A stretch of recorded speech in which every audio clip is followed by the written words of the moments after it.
aku, asalkan ku mau tetap taat dan setia. Hatiku tenang di dalam naungan-Mu, Tuhan. Masa depanku indah bersama-Mu, Yesus. Ku percaya Kau selalu menyertai aku, asalkan ku mau tetap taat dan setia. Asalkan ku mau tetap taat dan setia. Asalkan ku mau tetap taat dan setia. Amin.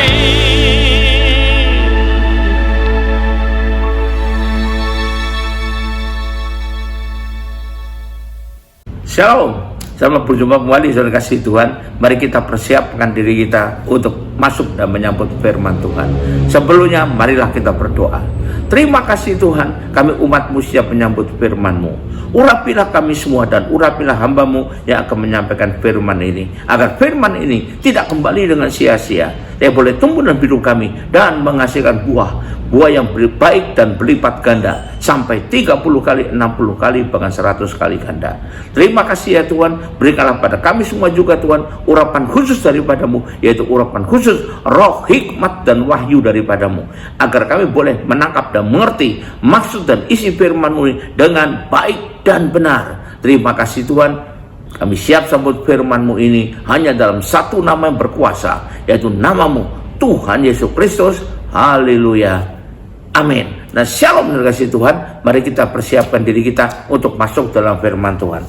Tema dari firman Tuhan pada saat ini saya pilihkan yang bertemakan hati yang keras, ya. Salah satu teguran keras dari Tuhan bagi umatnya adalah tentang kekerasan hati mereka, yaitu hati yang keras. Kita baca dulu di Mazmur 95 ayat 8. Janganlah keraskan hatimu seperti di Meriba, seperti pada hari masa di padang gurun. Pada hari di masa di padang gurun, di masa dan Meriba, ya, itu Tuhan melihat hati mereka jadi keras seperti itu dan Tuhan tidak berkenan. Lalu kita baca lagi 1 Samuel 6 ayat 6. Mengapa kamu berkeras hati? Baca keras hati ya, punya hati yang keras, mengambil sikap hati yang keras. Sama seperti orang Mesir dan Firaun berkeras hati. Bukankah mereka membiarkan bangsa itu pergi ketika ia permain-mainkan mereka? Nah, ini kita harus tahu ya. Jadi jangan mengeraskan hati, jangan punya hati yang keras terhadap Tuhan.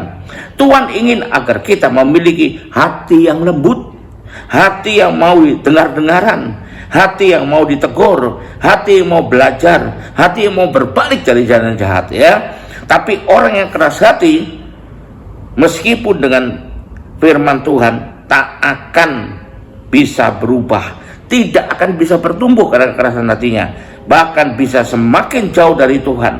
Tapi orang yang lemah lembut itu, bila mendengar firman Tuhan, maka dia mau berubah, maka hidupnya juga akan bisa dipulihkan oleh Tuhan, bahkan bisa semakin berkenan kepada Tuhan. Nah, jadi kalau kita mau belajar apa saja deh, siapa saja yang tergolong orang yang keras hati di mata Tuhan itu.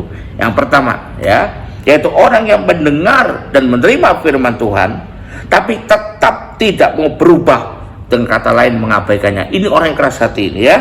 Mari kita baca Matius 23 ayat 23. Matius 23 ayat 23. Celakalah kamu, hai ahli Taurat, dikutuk Tuhan, dan orang Farisi, hai kamu orang-orang munafik, persepuluhan dari Selasih ada semuanya juta kamu bayar, tapi yang terpenting adalah hukum Taurat kamu abaikan. Jadi firman Tuhan diabaikan, yaitu keadilan, dan belas kasihan dan kesetiaan. Yang satu harus dilakukan dan yang lain jangan diabaikan. Itu kalau orang keras hati salah satunya ya. Yang kedua kita baca Markus 7 ayat 8. Perintah Allah kamu abaikan untuk berpegang pada adat istiadat manusia. Nah ini ya. Jadi firman Tuhan, perintah Tuhan diabaikan semua karena kekerasan hatinya. Kita baca lagi di Yakobus 2 ayat 10. Tapi sebab barang siapa menuruti seluruh hukum itu tapi mengabaikan satu bagian daripadanya, ia bersalah terhadap seluruhnya ya. Bukan bersalah sebagian kecil, bukan, tapi di mata Tuhan bersalah terhadap seluruhnya. Kenapa diabaikan? Karena keras hatinya ya. Berikutnya kita baca lagi Amsal 10 ayat 17. Jadi hasilnya sangat merugikan buat kita kalau kita berkeras hati dan kita mengabaikan firman Tuhan. Mendengar firman tapi diabaikan, menerima firman Tuhan tapi mengabaikannya hanya karena tidak cocok dengan mau kita, gak cocok dengan selera kita. Amsal 10 ayat 7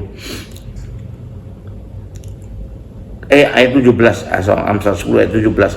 Siapa mengindahkan didikan, ini yang lemah lembut tadi ya, mau dididik menuju pada jalan kehidupan, tapi siapa mengabaikan teguran, itu mengabaikan ini ya, tersesat. Nah ini firman Tuhan untuk poin ini ya. Jadi kita bandingkan dong, kalau sama seperti dengan perempuan Samaria yang katanya kafir dan sebagainya, dijauhi orang Israel, yang bertemu dan berbicara dengan Tuhan Yesus. Kita lihat saja ya, kita bisa baca, dia berbicara dan akhirnya dia menerima Tuhan Yesus, bahkan menginjil menceritakan pada sekota, sehingga sekota akhirnya bertobat ya. Lalu dia percaya pada Tuhan Yesus, bukan mengabaikan bahwa Yesus adalah Mesias itu, dan buat orang-orang sekota malah datang kepada Yesus. Kita baca Yohanes 4 ayat 25, 26 dan 28, 30. Yohanes 4 ayat 25, 26, 28 dan 30. Jawab perempuan itu kepada Tuhan Yesus, kepadanya itu ya, aku tahu bahwa Mesias akan datang, yang disebut juga Kristus. Apabila ia datang, ia akan beritakan segala sesuatu kepada kami. Kata Yesus kepadanya, akulah dia yang berkata dengan engkau, akulah Mesias itu. Dan pada waktu kita lihat ayat 28, maka perempuan itu meninggalkan tempayannya di situ, lalu pergi ke kota dan berkata pada orang-orang yang di situ, mari lihat, di sana ada seorang yang mengatakan padaku segala sesuatu yang telah ku berbuat. Mungkinkah dia Kristus itu? Maka mereka pun pergi keluar kota lalu datang kepada Yesus. Ini dampak positifnya kalau kita tidak mengeraskan hati ya. Petrus juga mendengar firman Tuhan loh, dan akhirnya juga bertobat, walaupun dia pernah menyangkal Tuhan dan sebagainya, dia bertobat juga. Jadi jika hati kita lembut, maka kalau kita dengar firman Tuhan, kita dengar nasihat, kita dengar teguran, hidup kita bisa berubah, bahkan bisa dipulihkan kalau hidup kita lagi terpuruk. Nah itu yang pertama. Yang kedua, apabila jadi orang keras hati itu apabila merasa dirinya selalu benar, gak pernah salah ya. Kita baca Roma 3 ayat 10. Roma pasal 3 ayat 10. Jadi merasa tidak selalu benar, tidak peduli berapa banyak gelar doktorannya, teologi tidak tahu, tapi dia merasa selalu benar. Bahkan manusia itu sebenarnya tidak ada yang benar. Seperti ada tulis, tidak ada yang benar, seorang pun tidak ada manusia yang selalu benar, tidak ada. Tapi dia merasa seperti itu. Kita harus tahu hanya Allah yang selalu benar, yang terus benar. Kita baca Yohanes 17 ayat 3. Yohanes 17 ayat ketiga. Inilah hidup yang kekal, yaitu bahwa mereka mengenal engkau satu-satunya Allah yang benar, dan melalui Yesus Kristus yang telah engkau utus ya. Lalu kita lihat lagi Daniel 9 ayat 7.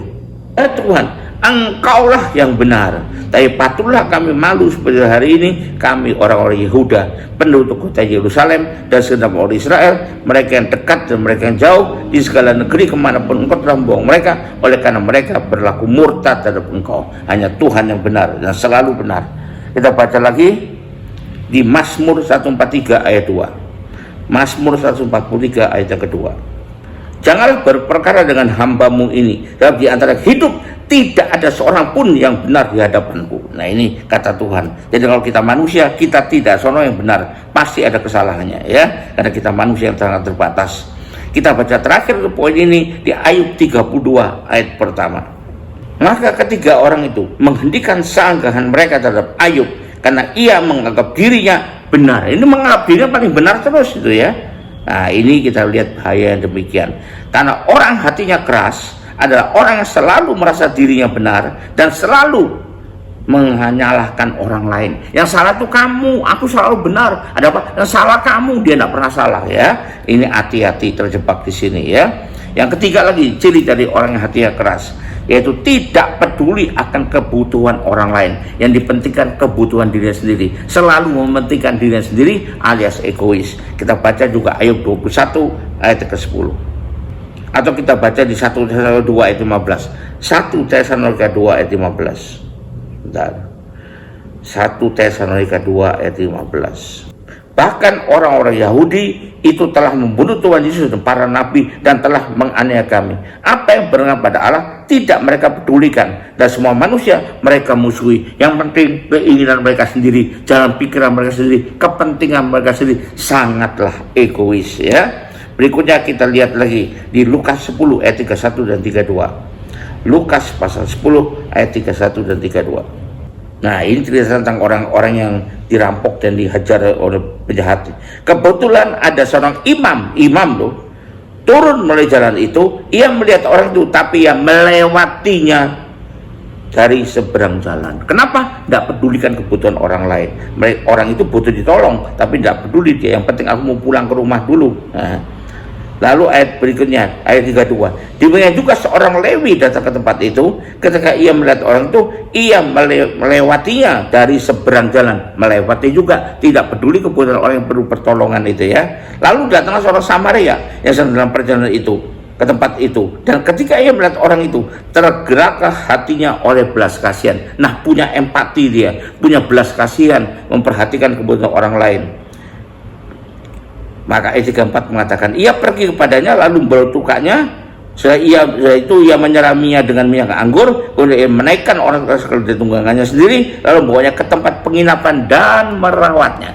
Jadi dia perhatikan betul kebutuhan orang lain itu ya, walaupun dia orang Samaria. Jadi sekali lagi, orang yang hati yang keras itu termasuk orang yang egois, juga tidak mengasihi sesama, hanya mementingkan kebutuhannya sendiri, tak punya rasa empati kata orang, sehingga sukar untuk juga menginjili orang lain supaya terima keselamatan. Sukar. Yang keempat, orang yang keras hatinya adalah orang tidak peduli juga akan kehendak Tuhan. Janganlah orang lain kehendak Tuhan juga tidak dipedulikan sama dia. Yang penting kehendakku. Waduh. Kalaupun berdoa rajin hanya untuk memaksakan kehendaknya pada Tuhan, memaksakan Tuhan nuruti kehendaknya, menjadikan Tuhan pembantunya ya, atau pegawainya. Orang yang keras hati tidak akan mencari lalu melakukan kehendak Allah, tapi dalam doa-doanya yang selalu berusaha sepertinya memaksa Tuhan untuk mengerjakan dan mengabulkan kehendaknya sendiri. Ingatlah doa Bapa kami yang mengatakan, jadilah kehendakmu, bukan jadi kehendakku, di bumi seperti di surga. Yesus juga berdoa di Taman Getsemani, Bapa kalau boleh cawan ini lalu daripadaku, tapi bukan kehendakku yang jadi, tapi kehendakmu lah yang jadi. Jadi bukan, kita harus mencari kehendak Tuhan, dan itu yang kita perjuangkan, bukan kehendak kita sendiri. Kalau kita punya kehendak boleh saja, tapi bertanya dulu pada Tuhan, selidiki dulu kehendak Tuhan yang mana ya. Kalau berbeda, pakailah kehendak Tuhan itu sebagai patokan, bukan kehendak kita. Nah, supaya kita jangan jadi orang keras hati, jangan tidak peduli, pokoknya kekeh ngotot. Nah, itu orang keras hati. Yang kelima, orang keras hati adalah tidak pernah mau berubah. Sudah dibuktikan salah, tidak mau berubah juga. Kenapa? Gengsi katanya ya. Mazmur 55 ayat ke-20. Allah akan mendengar dan merendahkan mereka, Dia yang bersemayam sejak purbakala, karena mereka tidak berubah dan mereka tidak takut akan Allah. Ini orang keras hati, tidak mau berubah. Lalu kita baca untuk poin ini lagi di Roma 12 ayat 2. Kita harus berubah. Nah, firman Tuhan mengatakan di Roma 12 ayat 2, janganlah kamu jadi serupa dengan dunia, tapi berubahlah oleh pembaharuan budimu, sehingga kamu dapat membedakan mana yang kehendak Allah, apa yang baik, apa yang berkenan pada Allah, dan apa yang sempurna. Dan ikuti itu, bukan ikuti maunya sendiri. Jadi berubahlah kamu. Tapi orang ini tidak pernah mau berubah. Dia merasa yang paling benar, yang paling menguntungkan dan sebagainya ya. Menganggap dirinya sudah baik, sudah cukup rohaninya, sudah cukup tinggi, dan menganggap dia tidak perlu berubah lagi. Tidak ada lagi yang perlu diperbaiki katanya. Padahal firman Tuhan mengatakan, kita baca 2 Korintus 3 ayat 18, dan kita semua mencerminkan kemuliaan Tuhan dengan muka yang tidak berselubung. Dan karena kemuliaan itu dalam diri Tuhan adalah roh, maka kita diubah menjadi serupa dengan gambarnya dan kemuliaan semakin besar. Kalau kita tidak mau berubah, bagaimana kita bisa menjadi serupa dengan gambarnya? Ya, harus tahu. Yang terakhir untuk poin ini kita baca di Roma 12 ayat 2. Saya lagi Roma 12 ayat yang kedua. Janganlah kamu menjadi serupa dengan dunia ini, tapi berubahlah oleh pembaruan budimu, sehingga kamu dapat membedakan mana kehendak Allah, apa yang baik dan apa yang benar kepada Allah, dan apa yang sempurna. Kalau tidak mau berubah, tidak bisa membedakan, akhirnya tidak pernah bisa masuk ke sana, ya.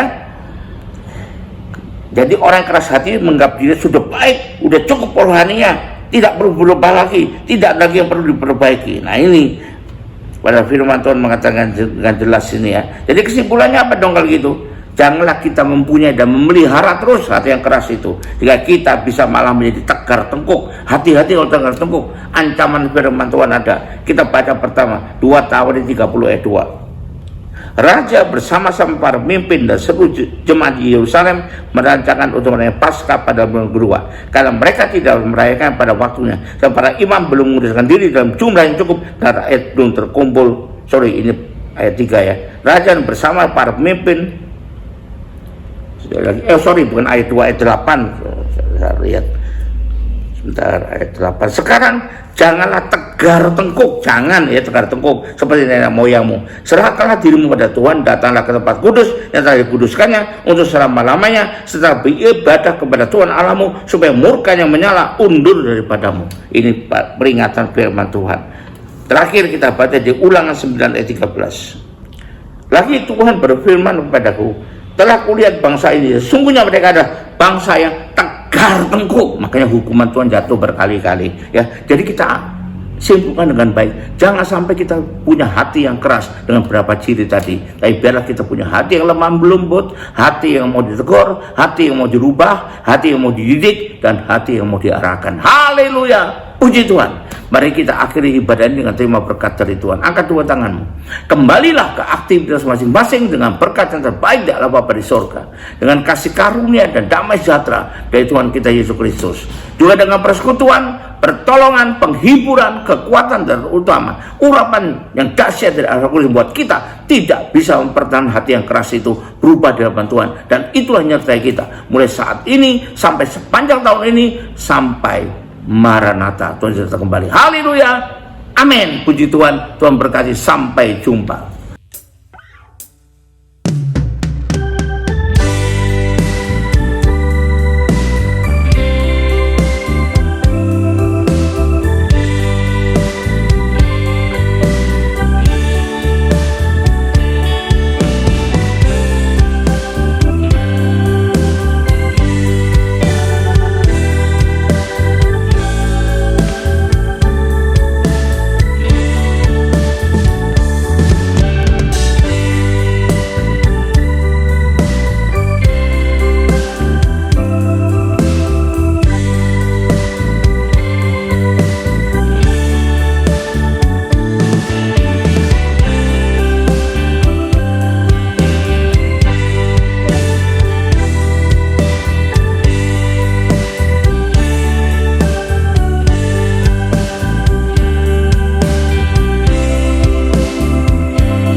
Bagaimana ku dapat tahu?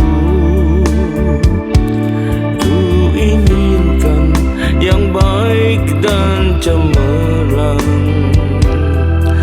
tapi mampukah ku meraihnya?